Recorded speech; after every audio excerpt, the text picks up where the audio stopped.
องคำในคาเตทักมาคืองาหนึ่งาดูเมื่อได้สมยุมสมมาโคสอเข้าบันเสียยางมาคาเตเสียนสาก็นอไทยขึ้นหน้าเพดีดอกลายสาวคาตัง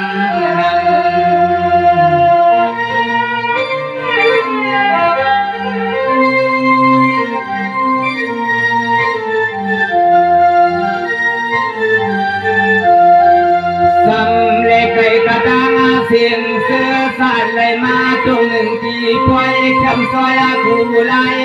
ผมสิมน้องสายขาย้อนสุดดองไม่ปันสอคาตางเสียงซึ่งให้มีกำสูงขึ้นหน้าไว้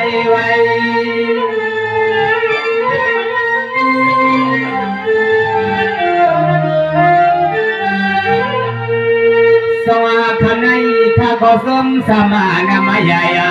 สาวสองทุกมังมือนาเดียบใหญ่แค่เมียงยืนนาเมื่อไรขาดสุภาพมากาจนการสอขาดดังเสียงนอเฮ็ดตานาการวันมึงก็ซึ่งให้มันนาบางใส่กูดังกัน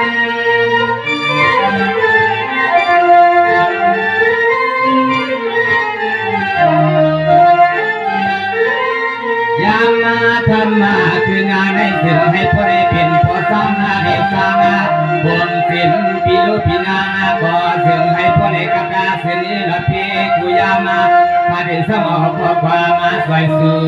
มังกาลาเสียมาเมื่อยามาสาวเฮาลูกอาเป็นนากว่าพี่ให้ยาทวงหัวเพสังกะเซากะเซา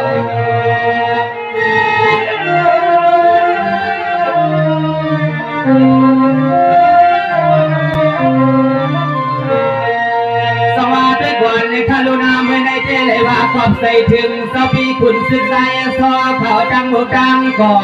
ส่องว่าเอาน้ำบ่อลายเปลี่ยนสายมาเพียวในยาปล่อยเมื่อในก็ผูกก็จอยอะไรมีข้อความมังกาลาจึงให้พ่อสิชาเหมือนเสาคาตัง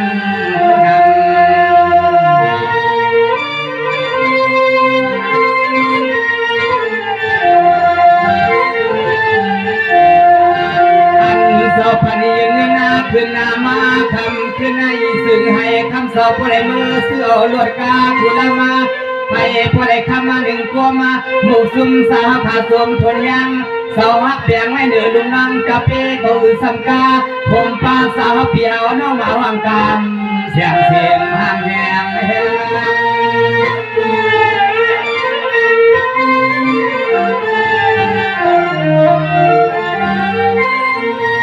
สวาคำในป้อยลงสวาขอปางในเพียงเย้าตุสิชาเย้ามัญญาวังมังกลาเย้าสิกอย้อนสุดดองให้ซึ่งให้คำสอบพอได้ดีทางไปหน้าเมื่อไรก็อามาว่า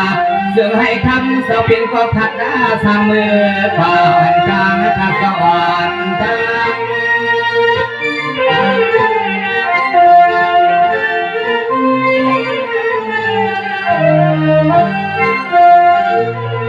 พอมาเมื่ออันสอข้าวแทงทิมยุบละบางอย่างสวยสอยันที่พ่อยในมือว่ากาถึงที่เมืองที่สมือว่าถึงเตียนสอข้าเนตาไว้นอนอาการลูกนี้นั่นซึ่งให้มานาวังเสียพอมาเงินสอข้าวางไว้นอนอาการที่เฮินสวักดีซึ่งให้พอเลยกันเห็นซึ่งให้คำสอข้าพอละกันเดียวข้าเศร้าข้าเศร้า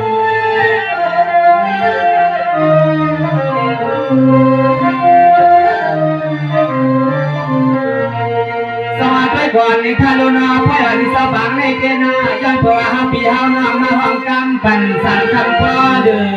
เมื่อได้อัมบาจังใจจังเหนือจังจบจังสั่งให้พ่อเหมือนจังยังอันเศร้าซึ้งเศร้าเพียนเศร้าเฮาขายย้อนสุดว่ามาเมียงสิมลำการนั้นนายเย่ห่วมกันที่ในจับซุ่มเศร้าเฮาขาเพียงเสียงมีโอเสียงหือก็ซึ่งให้มันหวังมันขึ้นลายเดียวเนาะ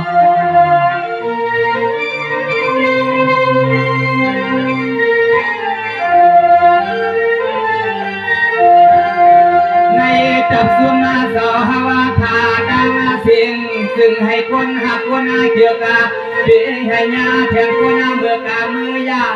เก่าให้เหมือนขอความน้องเฮาสุย้อนให้ปันเสาขาตามาเสียงเพียงอาการวันเมืองก็คือว่าเสียงอาการกับถ่ายประตังนาในก็ซึ่งให้มันวางผีเสาสวมช่วย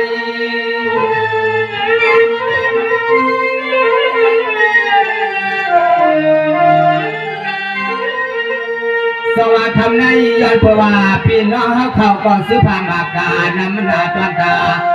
พวนตอนตัวในขาติชาย้อนเสียงวันข้าไปเสียง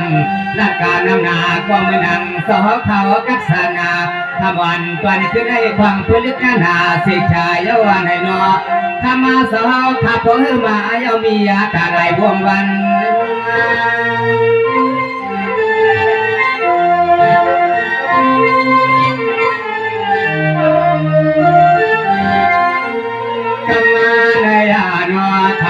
เตสังคือตาชากามนังกามาเมื่อยังตัวเดียวในย้อนสุดดอกไม่พันสองพันก็ยิตาก็วาตาก็พุทธก็จอยให้พ่อแม่ทวายเหมือนสองข่าวสิ่งเงินยืนฟัง